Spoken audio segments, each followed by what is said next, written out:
Hi there, this is Pete with BoardGameBoost.com. Thanks for joining me. In this video, I'll be demonstrating the assembly of the ship stand products from BoardGameBoost.com for the game Star Wars Rebellion by Fantasy Flight Games. As you can see, these stands assemble very simply. There's a stand piece and then there's a base piece that snaps into it. All of the stands go together in identical ways. And then you can see that it holds the ship in with these two clips. No glue required. It doesn't damage the miniature in any way, and has minimal visual impact on the ship on the board. So let's take a look at how it works. If you decide to purchase this product, when you receive it in the mail, you'll get a set of brackets like this. The expansion set is just 2 brackets. Before going any further, you'll want to look through all of the brackets and identify the one that says the word spare parts on it. In the case of the expansion, that is just a portion of a bracket written right here.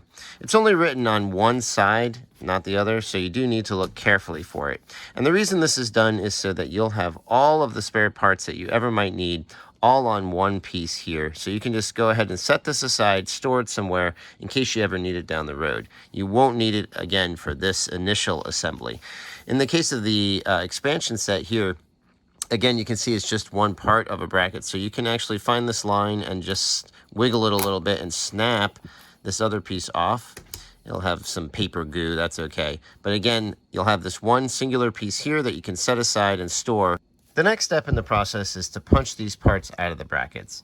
I don't recommend doing it all at once because then you'll have a large pile of pieces that might be difficult to manage. So maybe just do it as you go. And as you can see in this bracket here, I've already punched out a few. You can just put some pressure, it'll start wiggling right out like this, and then you'll be able to just easily punch it out like that. So go ahead and get some parts started, pick some stands you're interested in, and punch them out. Now we need to remove the protective paper from both sides of each piece. There's a feature built into each piece to make this process easier, and that is this pointy triangle shape like this. So here's how this works. You want to hold the piece so that this point is sticking straight up, and then hold the piece so that it is effectively perpendicular from your body like this. Then with your other hand, you want to pinch near the top of this point here, okay? And you're not pinching super hard. You don't want to rip the triangle, the piece of the plastic off itself, but you're pulling away from the point. And as you do so, the edge of this paper is going to come with your fingers like this. Okay, and once you get it started, you can just go ahead and carefully keep pulling on the paper. And as you can see, it's all coming off together like this. Okay, so that side's done. Then you go ahead and flip it around to the other side. And again, I'm pinching right here at the peak of that point here and pulling away, and that paper is coming with my fingers. And again, I'm just going to keep going, and the paper pretty much sticks together as you do this process, so it'll come off nice and easy. Now we need to remove this point because we don't need it anymore. That was just for this process. So I'm now going to, again, kind of hold it perpendicular, but now I'm putting pressure either towards or away from my body. I'm going to show you right now. Here I go, and it'll just snap right off like this and leave a very clean break right there. All right. Now, one thing to note as you're doing this process, there are these 2 pieces in the middle of this hole in the center, and the paper may stay on those, and that's okay. It's actually somewhat by design because during the assembly process in the next step, these little pieces are going to break off. So you don't need to worry about getting the paper off those with your fingernail or anything. Those parts will be removed from the whole stand in the next step. So again, here we go. This is a little base foot piece here. Same idea. There's the triangle there. So I'm just going to reach in with at the point here, and I'm going to get the paper started, and it comes off very quickly and easily. Now I'm going to do it again on the other side. I've got the paper, and I just keep pulling, and it comes off with my fingers. Sorry, I lost it here. There we go. I just dropped the paper, that's all. And once it's off, again, I'm going to snap this. And again, I can put it pressure either way. I recommend probably going this way, but either way will work fine, and you have a nice clean break. So go ahead and take the paper off using this process for the pieces you selected to build your first stand. Now it's time to actually snap a stand together. Before going forward, I should note you do need a hard surface to work on. So in my case, I have this construction mat, but you do need something you'll be able to apply pressure against. As I mentioned earlier in the video, the stands go together very simply with the stand and a perpendicular foot that gets snapped into it.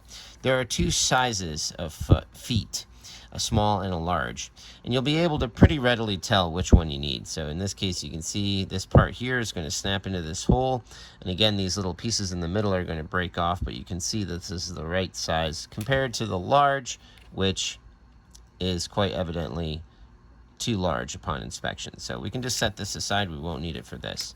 Now what we're going to do with this small foot that we've picked is on your hard surface, you're going to stand that straight up like this. Okay, so the arms of it are sticking into the air. Okay, you're going to orient it such that the large foot is towards your body.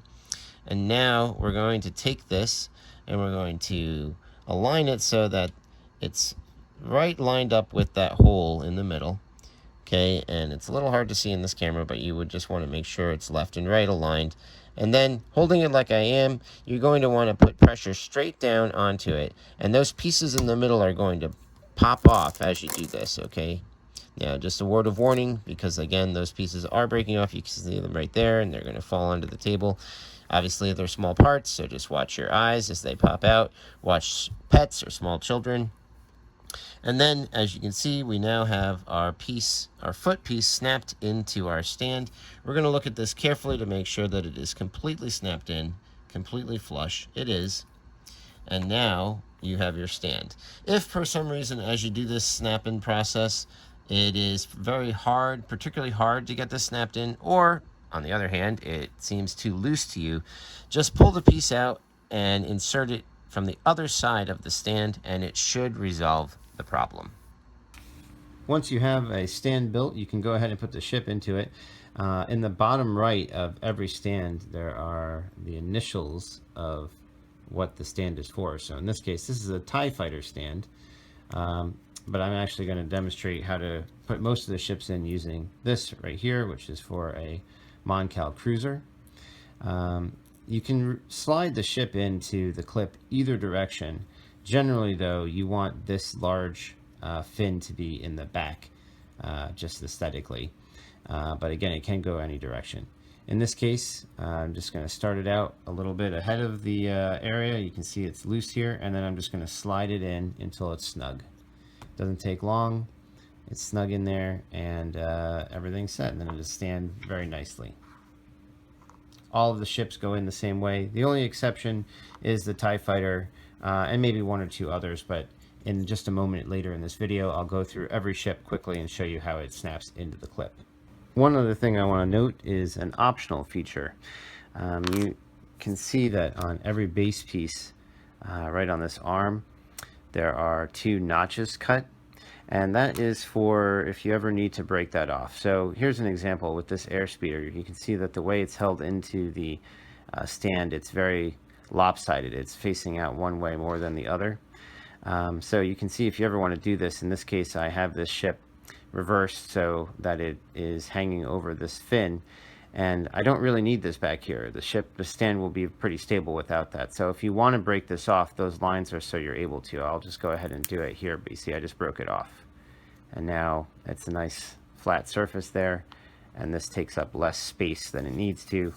I'm sorry, less space than it would have on the board if you had left this intact. So that's your option if you want to do that, but obviously once you break it off, you can't go back. And that's pretty much it. So as you can see, assembly is very straightforward, pretty easy and simple to do. The remainder of this video is going to go through every ship in the game in alphabetical order, and then with the ships from the expansion after that, just to show you how each ship slides into its respective clip, so there's no confusion. If you have any questions at all about this product, please don't hesitate to reach out to me. I'm always happy to help in any way that I can. Thanks so much for joining me in this video, and if you buy this product, I hope you enjoy it. Until next time, remember, if you're playing, you're already winning.